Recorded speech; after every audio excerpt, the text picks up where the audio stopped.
Lockdown से पहले गीता के घर का नजारा कुछ ऐसा था कि रोहन ऑफिस जाता था और शिविन स्कूल। जिनके घर से जाने के बाद गीता काम खत्म करके बाकी समय आराम करती थी। लेकिन लॉकडाउन के बाद ऑफिस और स्कूल घर में ही खुल गए और इससे गीता का हाल वो तो आपको देखने में ही मजा आएगा। शिविन, ओ शिविन, महाराज उठने के लिए क्या 21 तोपों की सलामी लेंगे? अरे बिस्तर से बाहर निकल, ऑनलाइन क्लास स्टार्ट होने वाली है। अरे तुम भी हद करती हो, स्पीकर की तरह चिल्लाने की क्या जरूरत है? दिख नहीं रहा मेरी कॉन्फ्रेंस चल रही है। अब कैमरा और स्पीकर ऑन कर रहा हूँ, मुझे कोई शोर नहीं चाहिए। इस पर जैसे ही रोहन लैपटॉप का कैमरा और स्पीकर ऑन करता है तभी कुकर की सीटी बजती है। करा लो अब इसे चुप। लॉकडाउन नहीं हुआ, मेरी मौत का फरमान जारी हो गया। दोनों बाप बेटे ने नाक में दम किया हुआ है। ऐसा बोलकर गीता वहाँ से शिविन के कमरे में पहुँच जाती है, जहाँ शिविन अभी भी सो रहा होता है। ओ आलसी, अब अगर 5 मिनट में नहीं उठाना तो आज तेरा गेम और यूट्यूब कैंसिल। माँ की बात सुनकर शिविन बिना 1 मिनट गंवाए उठ खड़ा होता है। उठ गया, अभी नहाकर भी आता हूँ। ये नाटक कहीं और, मुंह पर गीला कपड़ा मार और पढ़ने बैठ। शिविन की ऑनलाइन क्लास स्टार्ट हो जाती है, जिस पर गीता उसे वहाँ बिठाकर रसोई में चली जाती है। थोड़ी देर में उसे कमरे से कुछ आवाज सुनाई देती है, जिसे सुनकर वो कमरे में वापस आती है। हाय राम, तुझे क्लास अटेंड करने के लिए बोला था, कैमरा ऑफ करके बिस्तर पर नाचने के लिए नहीं बोला था। मम्मी मुझे कुछ समझ नहीं आ रहा, आप बाद में पढ़ा देना ना, वैसे भी अटेंडेंस तो लगी गई है। हाँ बेटा, जरूर बन जा, तू अभी से हम सबका बाप बन जा। अरे नहीं मतलब कहाँ से लाते हो इतना दिमाग, और पढ़ाई करते हुए ये चला कहाँ जाता है? नाइस क्वेश्चन, दिमाग से पूछकर बता दूंगा।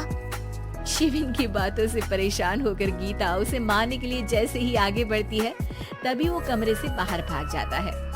अब शिविन आगे और गीता हाथ में चप्पल पकड़े उसके पीछे पीछे पूरे घर में दोनों घूम रहे होते हैं। इसी बीच वो रोहन के पास पहुंच जाता है और शिविन को मारने वाली चप्पल रोहन के लैपटॉप पर जाकर गिरती है। ओए माँ! मम्मी, अब पापा को चप्पल मार रही हो? वो आज तक के रिपोर्टर, चुपचाप जाकर क्लास अटेंड कर ले, नहीं तो अगली तेरे पीछे लगेगी। इस पर शिविन वहाँ से चला जाता है, जिसके बाद रोहन गीता से कहता है, इस सर्कस के लिए कुछ बोलना चाहोगी? अरे क्या करूं, जब से तुम दोनों घर में रहने लगे हो, घर अपने आप ही सर्कस बन गया है और मैं तुम्हारी नौकर। कभी बेटी को संभालो तो कभी बाप के नखरे उठाओ। इन्हीं सब उथल पुथल में दिन बीतते रहते हैं, जिसमें हर रोज घर के अंदर कुछ नया सियप्पा खड़ा मिलता है, जो ज्यादातर शिविन और रोहन के ऑनलाइन स्कूल और ऑफिस से रिलेटेड ही होता है। एक सेकंड, शिविन चल उठ, आज की क्लास जल्दी है। कैमरा ऑफ करके आप अटेंड कर लो। अरे ऐसे छित्तर पड़ेंगे, दादी नानी सब एक साथ याद आ जाएंगी। गीता के लाख मशक्कतों के बाद क्लास तो खत्म हो जाती है, लेकिन उसके बाद शिविन फोन इस्तेमाल करते हुए इंस्टाग्राम रील बनाने लगता है। रसोड़े में कौन था? तुम थी, मैं थी, कौन था? हाँ, मैं गरीब हूँ।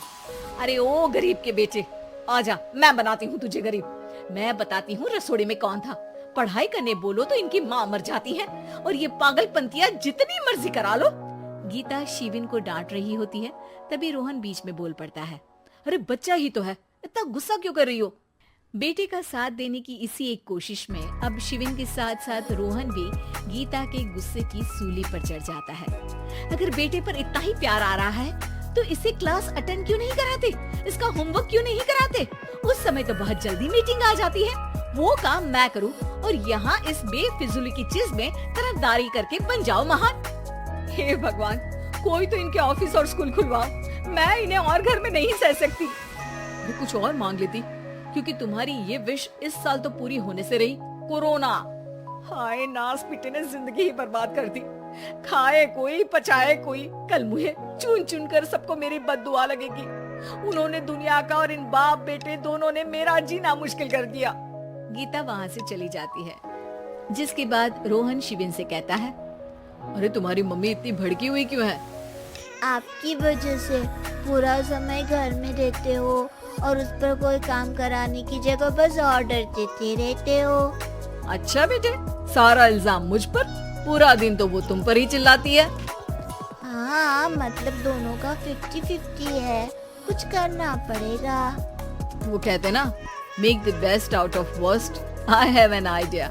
वैसे तुम्हारी माँ सही कहती है, बहुत जुबान चलाने लगे हो, कम बोला करो। अगली सुबह रोहन और शिविन अपनी गलती को सुधारने के लिए गीता के उठने से पहले घर का आधा काम खत्म कर देते हैं, जिसे देखकर गीता खुश हो जाती है और फिर बाकी बचा काम वो तीनों मिलकर पूरा कर लेते हैं। जिसके बाद अब वो सब मिल बांट कर हर काम में एक दूसरे की मदद करते हुए लॉकडाउन का मजा लेने लगते हैं।